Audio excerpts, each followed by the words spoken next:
clairières avares en végétation, c'était paradoxalement des groupes terroristes qui donnent du fil à retordre à l'armée.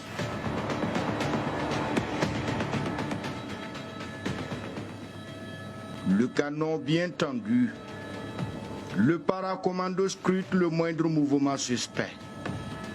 La dernière attaque terroriste date du 21 mai 2022 contre le détachement militaire de la localité, seulement 3 jours après son déploiement.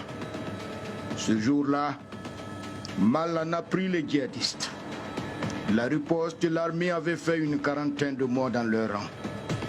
Alors, ici la route est coupée. Seule l'armée peut s'y aventurer. Mais à quel prix? Pourtant, à quelques 53 km de nos pas, Djibo vivote et manque presque de tout, à commencer par les denrées de première nécessité. L'armée organise donc le ravitaillement dans la plus grande discrétion. Parti de Ouagadougou un jour d'avant, le convoi serpente une allée d'épouvante direction la capitale du Soum. C'est la porte du désert. Et pour y aller désormais, il faut allier ciel et terre. L'aviation scrute la terre depuis le ciel et les fantassins sur la piste poussiéreuse escortent un convoi d'une centaine de véhicules avec à bord des centaines de civils et leurs biens, commerçants pour la plupart, venus faire le plein de cargaisons à la capitale.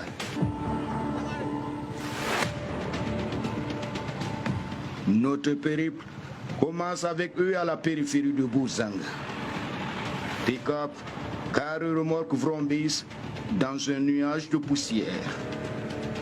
Nous prenons place dans un blindé aux côtés des éléments de la très redoutée unité Cobra, du nom de ce reptile au venin impitoyable qui crache loin et ne laisse aucune chance à ses proies. Ici, le doigt côtoie la détente, l'œil serein. C'est le qui-vive au milieu d'une terre de frayeur. Nami Siria. Une ville fantôme, illustration dans ce qui est présenté comme le centre des affaires de la localité. Tout est en lambeaux, hangars de coiffés, portes défoncées. Certaines boutiques sont ouvertes à jamais, pendant que d'autres restent hermétiquement fermées. Celle-là est ouverte. Un peu plus loin, sur une porte de magasin, un gribouillis indique que l'endroit était animé. Les enfants apprenaient à écrire en s'amusant. Une station abandonnée. Plus aucune vie humaine n'existe ici. Aux abords du marché, jonchent des carcasses de véhicules. Une mine avait soufflé ce véhicule faisant un mort, un bébé. La tête du camion 10 tonnes porte les stigmates du drame. Les engins explosifs improvisés EI en abrégé sont la bête noire des soldats ici. L'arme du crime qui a décimé de nombreuses vies sur cet axe, la nationale 22. Les soldats sont vigilants. Ils viennent de détecter la présence d'un EI. Le convoi marque un arrêt. Il faut procéder au déminage avant de poursuivre la route. Nous étions juste à côté. Notre caméra déposée à 1,50 m de la bombe. Une sacrée chance. Nous sommes tenus à l'écart. L'engin est enterré sur un pont. Le déminage devient délicat. Il faut le désamorcer sans endommager l'ouvrage. Alors, le démineur y va avec tact pour éviter aussi d'en prendre un coup. Creuser et arrondir les bords, c'est une opération risquée. C'est un rituel à chaque escorte. Nous confie un soldat la mine serrée. Les hommes du lieutenant Haro risquent leur vie pour défendre le pays à l'épreuve de la mort et assurer la protection des biens et des personnes. Après une heure de travail de fourmis et acharnés, la mine est détruite. Le danger est écarté. La tension baisse légèrement.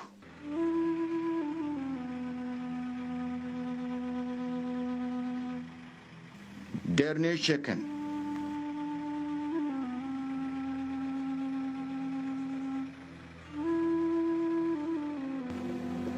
Et le voyage peut continuer, mais à pas lent, entre crevasses et monticules. Chacun retient son souffle. Des deux côtés de la route, les marques de la colère des groupes armés. Le poste de gendarmerie de Namesigia saccagé. Ces poteaux électriques détruits se comptent par dizaines. Certains sont inclinés, d'autres couchés. Les fils traînent par terre.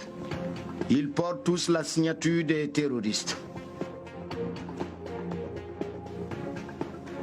C'est à pas de tortue que nous avançons. Plus de 2 heures pour parcourir à peine une dizaine de kilomètres. Il faut s'arrêter à chaque indice de présence d'engins explosifs. Rien à signaler par-ci. Le convoi continue sur bonne escorte, côtoyant des cratères aux abords de la chaussée. Ces trous, comme celui-là au pied d'un baobab, sont légion sur le trajet. Un cauchemar devenu la marque indélébile des djihadistes qui ont sémé la mort par là. Dans cette forêt de désert, le danger est tapis et peut surgir à tout moment et de nulle part. Nous sommes particulièrement sur une zone d'embuscade.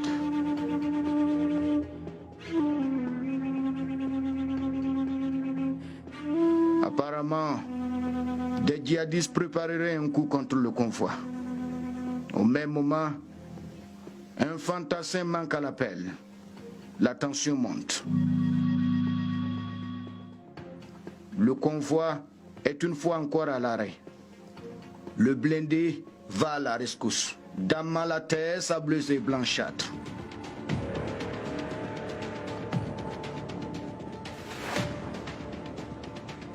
Un quart de tour. Et le véhicule revient sur ses pas. Les soldats aussi regagnent leur position avec une prise. 2 fillettes extirpées des buissons derrière un troupeau de bœufs. Situation bien curieuse pour des enfants de cet âge à cet endroit dangereux et abandonné depuis quelque temps. Les militaires ont eu le nez creux. Si vous rencontrez quelqu'un ici, soit il est militaire, soit il est djihadiste. Tout le monde est parti. Confidence d'un soldat aguerri, Kalash au poing. Il se pourrait que ces enfants soient liés à des éléments de groupes armés. Peut-être ceux qui s'apprêtaient à attaquer le convoi. Rien de moins sûr. Quelques minutes d'interrogatoire.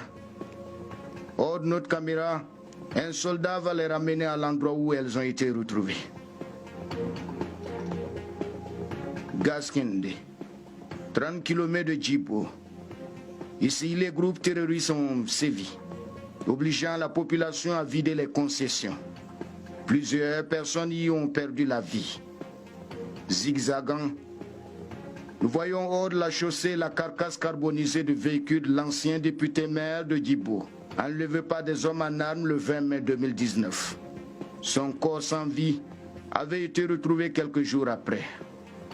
Plus tard, le 15 août 2020, le grand imam de Djibo, 73 ans, mourait dans les mêmes circonstances, non loin d'ici. Nous entrons donc dans l'une des zones les plus dangereuses du Sahel. Des véhicules calcinés donnent le visage d'un décor de guerre dans un village solitaire. En face, de l'autre côté de la route, rien que des maisons vides, abandonnées. Des logis dangereux pour notre convoi. Les fouiller est aussi suicidaire que passer à côté. C'est donc une mission périlleuse que conduisent les forces armées sur ce sentier truffé d'obstacles. Ici, le bitume est un luxe. La plupart des ponts sur l'axe ne tiennent plus. Beaucoup ont été dynamités. De quoi rendre l'avancée des convois de ravitaillement encore plus complexe. Sans compter les explosifs et les risques d'embuscade. Il faut alors redouter les pannes. Nous venons d'enregistrer une première. Une moto est embarquée.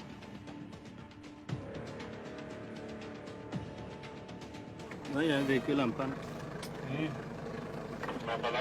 Un véhicule civil ou... C'est civil.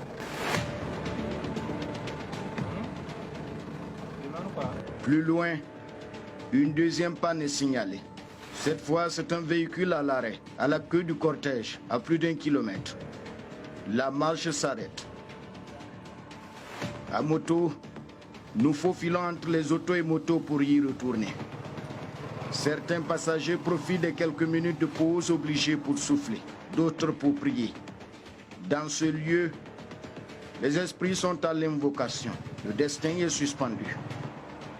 Ici, on fait des réglages. La génuflexion par là et la prière.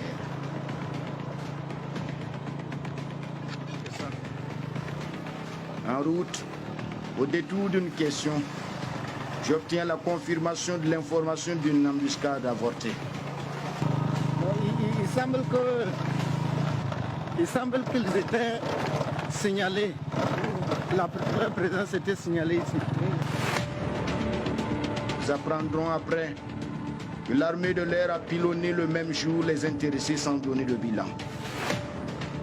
Au niveau du véhicule en panne, les choses se sont accélérées. L'attroupement se dissipe, mais les esprits s'échauffent. Le conducteur fait les derniers tours de vis sous le feu des critiques.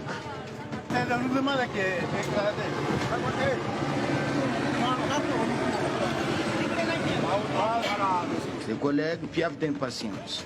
Il faut éviter de tenter le diable, se faire attraper par la nuit. C'est un problème de roue. Hein? Est-ce que ça arrive? On va rentrer. Vous êtes content maintenant? Vous êtes content?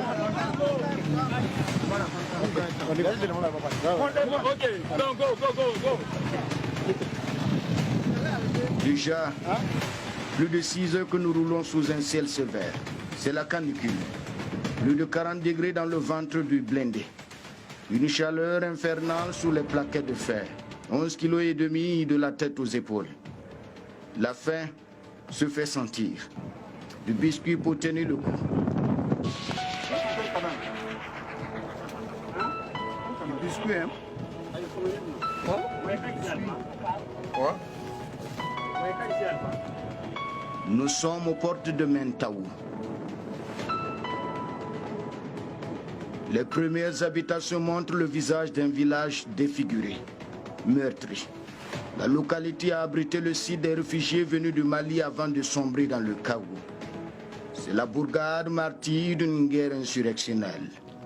Mentaou est aujourd'hui en lambeaux.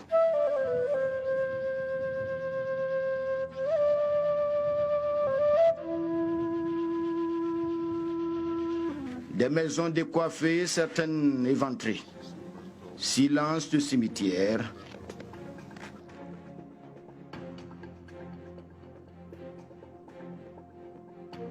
Plusieurs militaires et policiers y ont perdu la vie en sautant sur des mines. Celle-là n'a pas fait de victimes.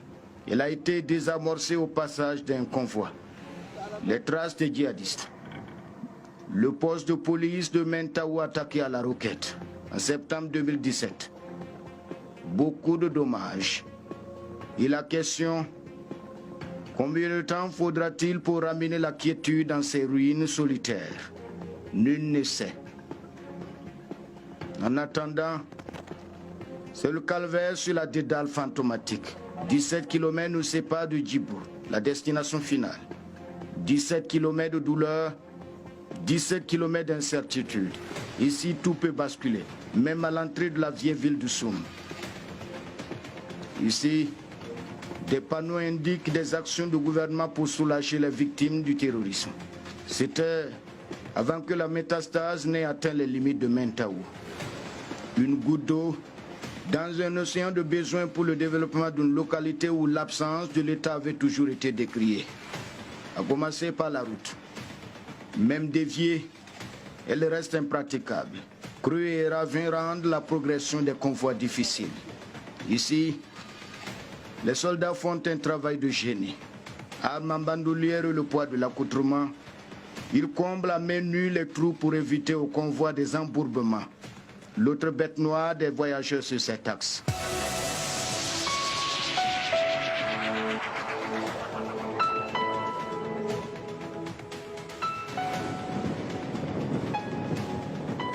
La marche progresse lentement. La canicule fait son effet et les arrêts sont conditionnés. De l'eau pour étancher la soif. C'est la course contre la montre.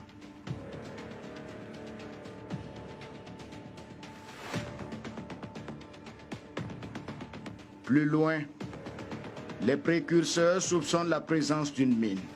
Au volant des véhicules bondés, les chauffeurs suivent les consignes sécuritaires à la lettre. Il faut vérifier minutieusement. Le passage est sécurisé, ce qui nous permet de gagner encore quelques mètres. Un autre creux a remblayé. C'est peu de dire que le bout du tunnel est encore loin. La radio nous apprend que 2 véhicules viennent de s'embourber à l'arrière du convoi. Nous nous y déportons au pas de charge.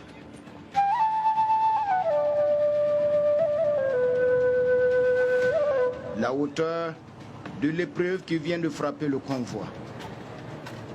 Elle les pioche pour aplanir le sentier et libérer les roues immergées. Un travail de muscle. Pourtant la fatigue se fait sentir dans ce climat de peur et d'angoisse. On veut tirer ça, c'est foncé quoi, on veut tirer ça parce que la route n'est pas bonne quoi. Et puis c'est tellement foncé, comme la pluie est sévère, c'est à cause de ça quoi. On veut tirer ça, à cause de ça quoi. Maintenant on vient de quitter Abidjan, maintenant quand on est arrivé sur notre véhicule c'est foncé, on veut se débrouiller pour faire sortir jusqu'à on va arriver à Djibo. Je te remercie beaucoup. Avec les moyens du bord, il faut tenter le tout pour le tout sur le premier véhicule.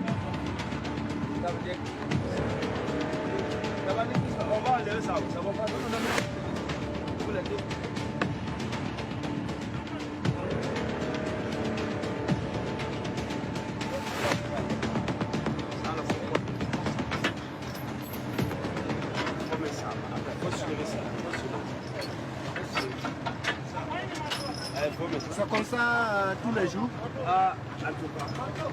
Quand vous venez, c'est comme ça? Oui, oui. Comment les deux va ça, ça va. Attendez.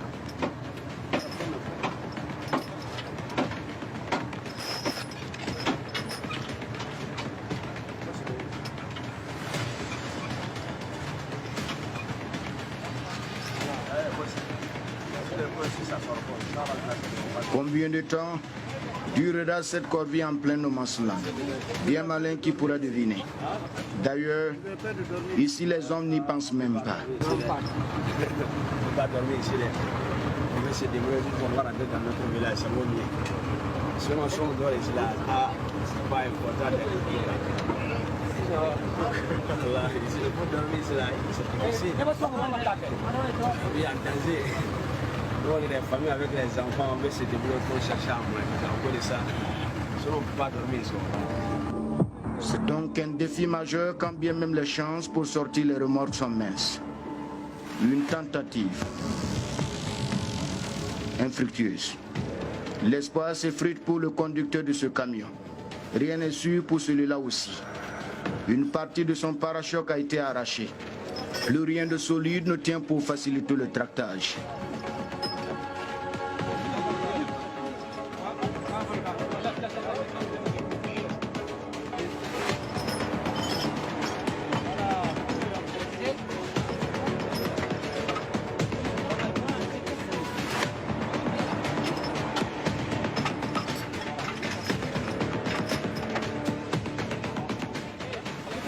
C'est le travail en communauté, la galère partagée, une solidarité agissante. Les militaires s'y mettent à fond, des hommes qui font du tout.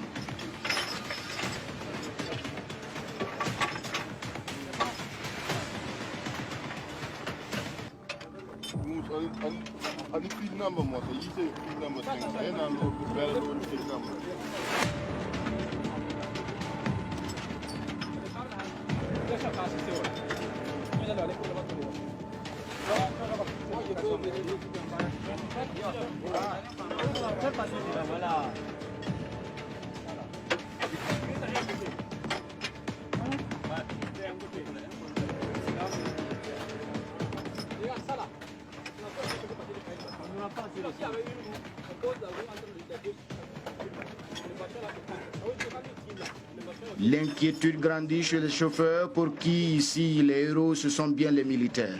Ils représentent l'espoir et la fierté de toute une ville, Djibo. Sincèrement, c'est bien. Nous rendons grâce à Dieu et nous félicitons les militaires. Les chauffeurs ici apprécient l'escorte.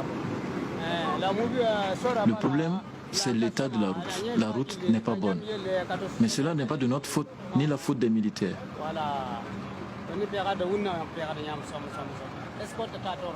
Nous apprécions l'escorte.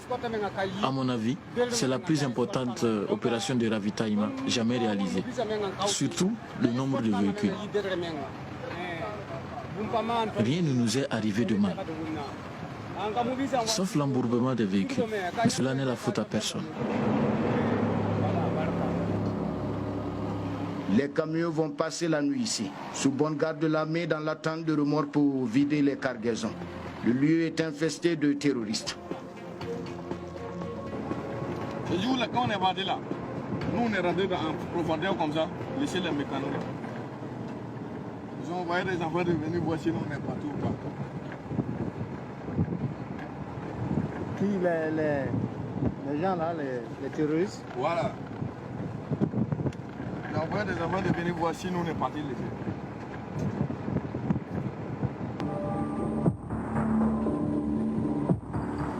Le soldat parle de ce cas. Stationné pour cause de panne, quelques minutes ont suffi aux djihadistes pour l'incendier.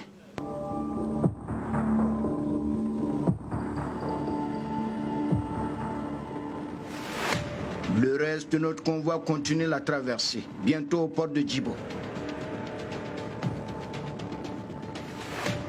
Nous y entrons à moto. Les esprits retrouvent la sérénité à 3 km, la destination finale. Le lieutenant Haro et ses hommes viennent de loin. On a quitté Ouagadougou depuis le mardi. On a pris la plupart des véhicules à escorter en compte à Kongoussi. Et le même jour, on est arrivé à Bourzanga. Donc, on s'est reposé un peu. Et on a continué maintenant, aujourd'hui, jeudi, pour les escorter jusqu'à Djibo.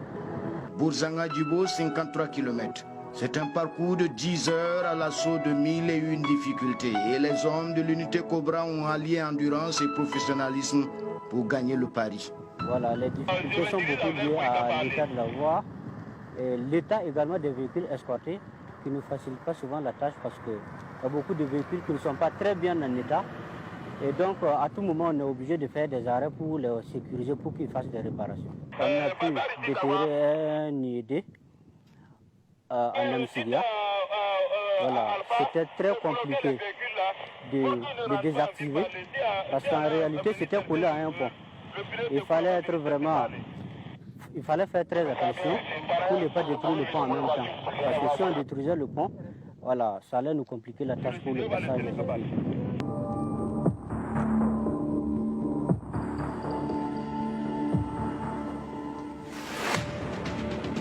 À la tombée de la nuit, la tête du convoi est à Djibo. Le lieutenant Haro et ses fantassins arrivent en héros. C'est l'hystérie.